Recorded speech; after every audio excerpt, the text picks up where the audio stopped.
दोस्तों, मेरे YouTube channel commander strikes पे आपका स्वागत है। मैं कमांडर सुधीर कुमार, एक इंडियन नेवी का वेटरन, आज आपको बताऊंगा कि पॉलिटिकल वल्चरिज्म क्या होता है। ये पॉलिटिकल वल्चरिज्म जो है वो अपोजिशन द्वारा बहुत ही अच्छी तरीके से भारतवर्ष में प्रयोग किया जा रहा है। विपक्ष ने जिस तरीके से विपक्ष में जो हमारे लीडर ऑफ अपोजिशन हैं और उनकी जो पार्टी है कांग्रेस, उसने 2014 के बाद में अप्रत्याशित तरह से जो उनको हार मिली है, जिस तरीके से उनकी संख्या निरंतर जो है ना लोकसभा में कम हुई है और उन्होंने जो स्टेट अपने जो है वो बीजेपी या एनडीए के लिए खोए हैं, उसके फ्रस्ट्रेशन के आने के बाद में यदि विपक्ष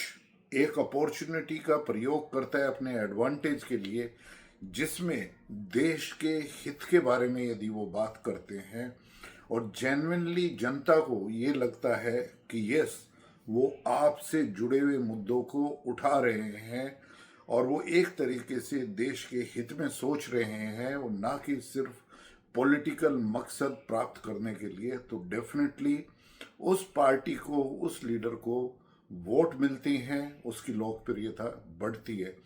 लेकिन जिस तरीके से कांग्रेस ने निरंतर अपनी लोकप्रियता को खोया है, वो इसलिए खोया है 2014 के बाद में क्योंकि उससे पहले यूपीए 1 और यूपीए 2 में जिस तरीके के बड़े बड़े घोटाले हुए हैं वो सभी को इस बारे में पता है। चाहे वो फेक करेंसी हो या 2G का घोटाला हो या कॉल स्कैम हो या अंतरिक्ष का मामला हो या बोफर्स का घोटाला हो या उससे बहुत पुराना जीप का प्रोक्योरमेंट आर्मी के लिए हो, तो हर तरीके से हर रिजीम में जो कांग्रेस की जो लीडरशिप आई है इंडिपेंडेंस के बाद में, वो किसी ना किसी घोटालों से जुड़ी हुई रही है। ये निसंदेह सभी पूरे हमारे भारतवासियों को पता है। अब क्या है कि जो राहुल गांधी हैं वो एक ऐसी फैमिली से आते हैं जहाँ पे एक डायनेस्टिक रूल को इस तरीके से माना जाता है कि सिर्फ वो गवर्नेंस के लिए बने हैं, वो भारतवर्ष को रूल करने के लिए बने हैं, तो उनके लिए कोई भी मापदंड नहीं है। वो एक तरीके से ना तो लोकसभा का वो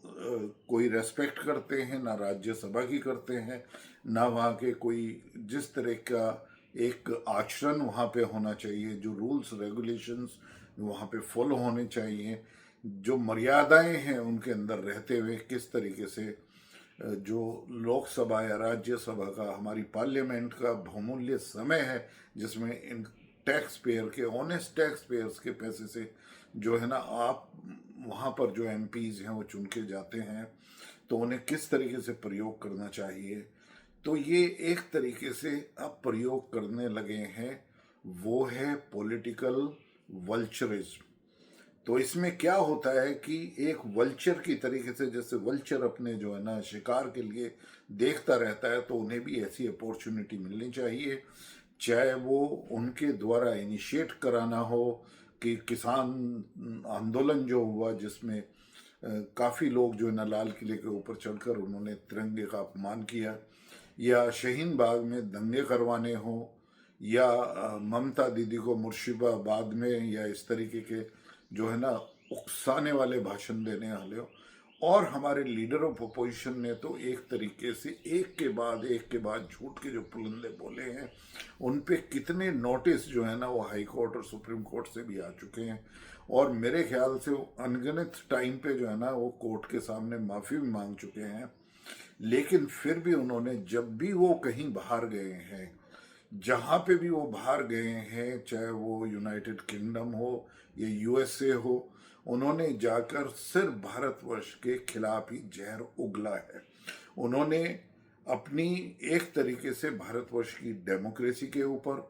भारतवर्ष के जो बहुत ही डेमोक्रेटिक इंस्टीट्यूशंस हैं, इंडिपेंडेंट ऑर्गेनाइजेशंस हैं, जिनकी एक बहुत ही अत्यंत स्पष्ट छवि के वो ऑर्गेनाइजेशंस हैं, उनके ऊपर भी जिस तरीके से कीचड़ उछाली है, जिस तरीके से उन्होंने दूसरे देशों से मदद मांगी है कि भारतवर्ष में डेमोक्रेसी को रीस्टोर किया जा सके। जब चाइना के साथ में हमारे एक तरीके से तनाव था, और वो उस वक्त पर भी जब एक छोटा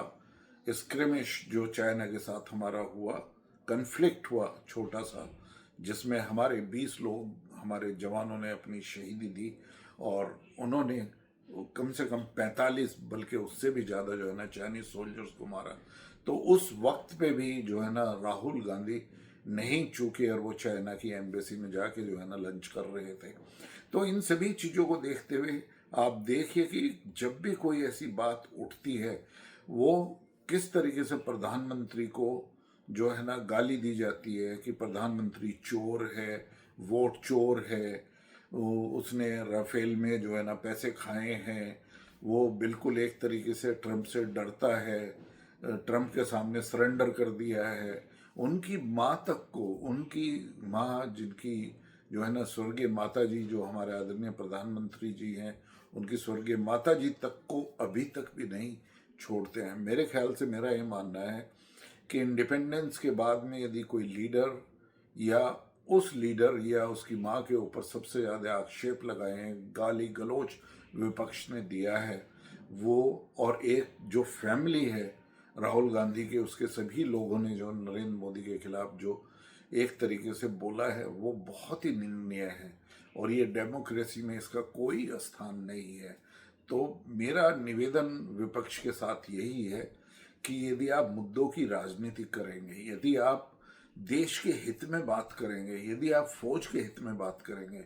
आप जो है बिल्कुल फौज को भी नहीं छोड़ते हैं। हमारे जो है ना, चाहे वो विपिन रावत जी हों, हमारे सीडीएस स्वर्गीय विपिन रावत जी हों, या दूसरे आर्मी के हों, या सारे डिफेंस के जो हमारे आर्मी के ऑपरेशंस हुए, उनके ऊपर किस तरीके से आपने जो है ना संशय किया है, किस तरीके से उसमें आर्ग्यूमेंट्स किए हैं, किस तरह की बातें आपने जो है ना पार्लियामेंट के अंदर पूछी हैं, ये शोभनीय नहीं है। और ये आपकी इसी तरीके से पॉपुलैरिटी भी गिरती रहेगी, आपकी छवि भी गिरती रहेगी, लेकिन आप एक देश की छवि गिरा रहे हैं। आप जो है ना एक चाहते हैं कि जैन जी जो है ना आंदोलन करे, जिस तरह नेपाल और बांग्लादेश में हुआ। तो ये आज विपक्ष कहाँ पर पहुंच गया है। एक डायनेस्ट पॉलिसी, या तो चाहे वो अखिलेश यादव हो, वो भी डायनेस्ट फैमिली से आते हैं। इसी तरीके से यदि आप देखें, लालू यादव भी, स्टैलिन, ये सभी के सभी ऐसे परिवारों से आते हैं जहां पर ये सोचते हैं कि इनका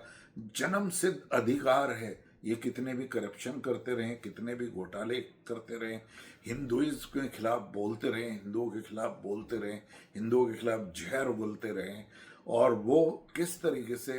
एक पॉलिटिकल वल्चरिज्म को यूज करते हैं। अभी देखिए, पूरे विश्व में सभी को पता है, सभी को विदित है कि ये वॉर क्यों शुरू हुआ। इजराइल अमेरिका ने मिलके इस वॉर को किस लिए शुरू किया। आज 13वां दिन है, लेकिन सबसे अच्छी स्थिति ऑयल के जितने भी सप्लाई चेन में कंस्ट्रेंट्स हैं, जितने रिफाइनरीज में, ऑयल डिपोर्ट्स में, स्पेशली मिडिल ईस्ट के, और स्टेट ऑफ हॉर्मुज में किस तरीके से अवरोध है, उसके बावजूद भी यदि पहले 5 देश ऐसे लिए जाएं जिनके पास में तेल और एक तरीके से जो गैस है उसका भी जो है ना प्रबंध या स्ट्रेटेजिक रिजर्व, और जो उसको चलाने की है, और जो पैसे किस तरीके से, अभी भी पेट्रोल और डीजल पे कोई भाव नहीं बढ़े हैं, तो कंस्टेंट्स नहीं है। लेकिन फिर भी विपक्ष, जहां पर विपक्ष स्टेट में रूल कर रहा है, किस तरह से वहां की गवर्नमेंट जो है ना आर्टिफिशियल जो है ना उसकी शॉर्टेज की, एलपीजी की, सीएनजी की, और पेट्रोल और डीजल की बात कर रही है, और किस तरीके से वो नेशनल हित में ना सोचते हुए अपोजिशन के जिस तरीके से रिमार्क आ रहे हैं गवर्नमेंट के ऊपर, ये बहुत ही निंदनीय है। इसका मतलब ये है कि इनका सिर्फ मकसद ये है किसी ना किसी तरीके से जनता सड़कों पर आ जाए, किसी तरीके से ये गवर्नमेंट गिर जाए, किसी तरीके से नरेंद्र मोदी जी को नीचे दिखाया जा सके, या नरेंद्र मोदी जी को किस तरीके से प्रधानमंत्री के पद से हटाया जा सके। तो एक जो हेट एक डायनेस्ट फैमिली की नरेंद्र मोदी जी के खिलाफ है, वो समझ में आती है, लेकिन अब वो हेट यहाँ तक बढ़ गई है कि वो देश के खिलाफ हो गई है। और इसमें आज हमें सभी को सोचना है, पब्लिक भी सोच रही है कि पब्लिक को किस तरीके से आप इस तरीके के स्टेटमेंट देखकर। लेकिन मुझे एक घोर निराशा पब्लिक से भी है कि आप सोचते हैं, आप मांगते हैं कि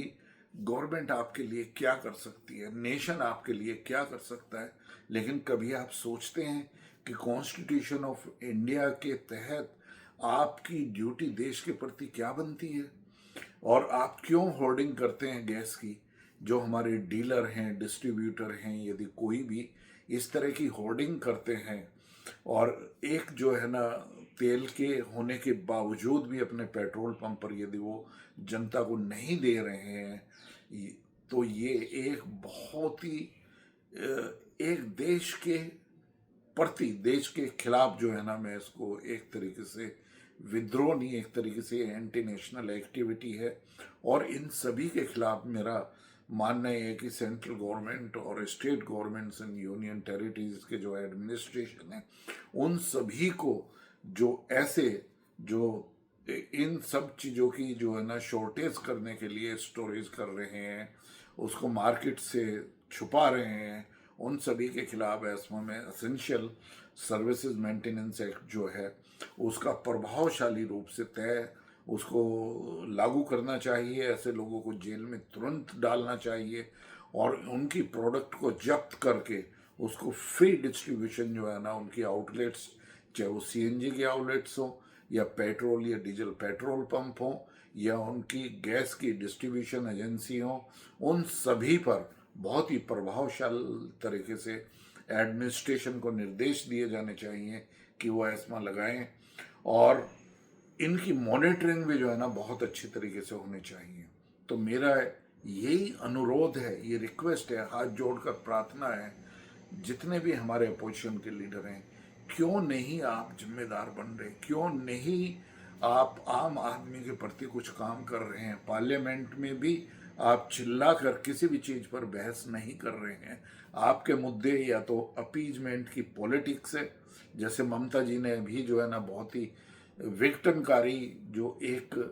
स्टेटमेंट दिया है, वक्तव्य दिया है, जिसमें हिंदुओं के खिलाफ किस तरीके से और एक अपीजमेंट ऑफ मुस्लिम का उन्होंने किस तरीके से कहा है, ये बहुत ही निंदनीय नहीं, बल्कि ये ऐसे हैं कि अब कानून के दायरे में ये लाना पड़ेगा कि किस तरीके से ये विपक्ष को जो है ना वो एक जवाबदेही बनना पड़ेगा पार्लियामेंट के अंदर जनता के लिए। नहीं तो आप जनता के प्रति जो है ना, जनता का आपके प्रति जो है ना वो बिल्कुल इसी तरीके से आपकी लोकप्रियता कम होती जाएगी और आप कहीं पर भी इलेक्शन नहीं जीत सकते। तो दोस्तों, आज मेरे जितने भी युवा हैं और जो मेरे पॉडकास्ट को सुन रहे हैं, वो इसको ज़्यादा से ज़्यादा सर्कुलेट करें। और आप जाने, हमारे युवा को पता चलना चाहिए कि पॉलिटिकल वल्चरिज एंड पॉलिटिकल अपॉर्चुनिटी में बहुत ज़्यादा फर्क है। पॉलिटिकल अपॉर्चुनिटी ये होती है कि यदि गवर्नमेंट ने कोई चीज़ गलत की है जनता के लिए, कोई उनकी पॉलिसी में त्रुटि है, कोई उनके एडमिनिस्ट्रेशन में, इम्प्लीमेंटेशन में, किसी प्रोजेक्ट में देरी हो रही है, चाहे वो डिफेंस से रिलेटेड हो, किसी भी से भी रिलेटेड हो, उस पर चर्चा करनी पार्लियामेंट के अंदर, पार्लियामेंट का समय ना खोकर, और यदि उस पर एक बड़ी कंस्ट्रक्टिव एक डिबेट वो करें, टीवी के चैनल पे आके अपने राइट्स के तहत जो है ना उसमें वो मांग करें, जहाँ पे जनता को लगे कि हमारा विपक्ष भी कितना कंस्ट्रक्टिव है, किस तरीके से जवाबदेही है, और वो पक्ष को, जो गवर्नमेंट है, वो किसको किस तरीके से जवाबदेही करता है। लेकिन उसके अपोजिट जब आप ऐसी घिनौनी हरकतें करते हैं कि अपीचमेंट की पॉलिटिक्स, बाहर जाकर देश के खिलाफ जो है ना जहर उगलना, और देश के अंदर कोई भी यदि ऐसी चीज़, चाहे वो पाकिस्तान के खिलाफ वॉर हो या चाइना के खिलाफ टेंशन हो, या हमारे जो पास के पड़ोसी के देशों में जब वहाँ पे सत्ता परिवर्तन हुआ गलत तरीके से जैन जी के आंदोलन द्वारा, तो उसमें किस तरीके से आपके जो स्टेटमेंट आए हैं, और जो अब जहाँ पर हमारे पास में सीएनजी, एलपीजी या डीजल या पेट्रोल किसी की भी शॉर्टेज नहीं है, हमारे पर काफ़ी जो है ना स्ट्रेटेजिक हमारे पास में भंडार है काफ़ी दिनों का, और उसके साथ साथ जो हमारी सप्लाई चेन है, वो हमने सप्लाई चेन को बहुत ही ज़्यादा एक तरीके से डाइवर्सिफाई किया है। आज हम जो है पेट्रोल प्रोडक्ट्स और गैस वो काफ़ी कंट्रीज से हम खरीद सकते हैं, जहाँ पर हमारा जो है ना एक तरीके से हमारी सप्लाई चेन अवरुद्ध नहीं हुई है। डेफिनेटली ये मेरा मानना है कि मिडिल ईस्ट से हुई है, ईरान से हुई है, लेकिन वहाँ पर जो हमारे सप्लाई के स्रोत थे, जितनी परसेंटेज हम उनसे लेते थे, वो हम डाइवर्सिफाई कर सके हैं, वो और जगह से हम ले रहे हैं। रशिया से भी हम अपने डिमांड बढ़ा रहे हैं, और कतर जहाँ से जो है ना हमारे लिए सीएनजी आता था, उसके स्रोत हम यहाँ पे भी हमारी रिफाइनरी जो है ना उन्होंने एलपीजी का और सीएनजी का जो है ना प्रोडक्शन को बढ़ा दिया है। और हमारे पास में वर्ल्ड की सबसे बड़ी रिफाइनरी है रिलायंस की, जो जामनगर में है। वेनेजुएला का जो क्रूड है वो उसमें आ रहा है। इसी तरीके से रशिया का क्रूड भी जो है ना वो नियारा में और उसमें आना शुरू होगा। और जो हमारी और पीएसयूज हैं ऑयल सेक्टर में, चाहे वो ओएनजीसी हो, BPC, BPP, BP, Bharat petroleum limited हो, या ऑयल इंडिया लिमिटेड हो, ये सभी भी अपने रिफाइनरीज में जो है ना सबके सब बहुत ही कंस्ट्रक्टिव, गवर्नमेंट जो है ना बहुत ही प्रोएक्टिव और बहुत ही एक तरीके से स्ट्रेटेजिक इसमें स्टेप ले रही है। तो मेरा सिर्फ यही कहना है कि राहुल जी कम से कम सुधर जाइए, कम से कम अपनी लोकप्रियता को और देश के प्रति जो है ना कुछ आप जो है ना जनता को दिखाइए, यदि आपको कोई भी रोल प्ले करना है, क्योंकि आप बिल्कुल एक तरीके से नेगेटिव निराशा में डूब गए हैं। और इसीलिए आप लोग जो है ना, और आप अपने विपक्ष को साथ में लगाकर कांग्रेस और उसके लीडर्स जिस तरीके से स्टेटमेंट दे रहे हैं इस वॉर के आउटकम के बाद में, देश के अंदर जो है ना वो नकली जो है ना शॉर्टेज जो है ना आप बनाने के जिस तरीके से स्टेटमेंट दे हैं, बहुत ही निराशाजनक है। आपसे उम्मीद है कि आप पॉलिटिकल वल्चरिज्म को यूज ना कर कर आप देश के प्रति अपनी वफादारी निष्ठा दिखाएंगे, जिसकी आपने ओथ ली थी पार्लियामेंट के अंदर जब आप मेंबर ऑफ पार्लियामेंट बने थे, या स्टेट लेजिस्लेटिव असेंबली में जहाँ पे आपने कसम ली थी कि आप स्टेट के साथ जो खड़े होंगे वहाँ के एडमिनिस्ट्रेशन के। तो आज आप पूरा विपक्ष जो है वो एक तरीके से कंस्ट्रक्टिव पॉलिटिक्स करे, और वो गवर्नमेंट ऑफ इंडिया के साथ हाथ में हाथ मिलाकर, और हमारे प्रधानमंत्री जी जो जिस तरीके से वो जियो पॉलिटिक्स में अपना रोल प्ले करके किस तरीके से वो हमारी सप्लाई चेन को अवरुद्ध नहीं होने दे चाहे, उनके साथ आप खड़े होइए। दोस्तों, आपको यदि ये वीडियो पसंद आया हो तो मेरे इस वीडियो को लाइक करिए, सर्कुलेट करिए, जिससे ज़्यादा से ज़्यादा इन्फॉर्मेशन फैले, और मेरे चैनल कमांडर स्ट्राइक्स को आप सब्सक्राइब करें। टिल नेक्स्ट, जय हिंद, वंदे मातरम।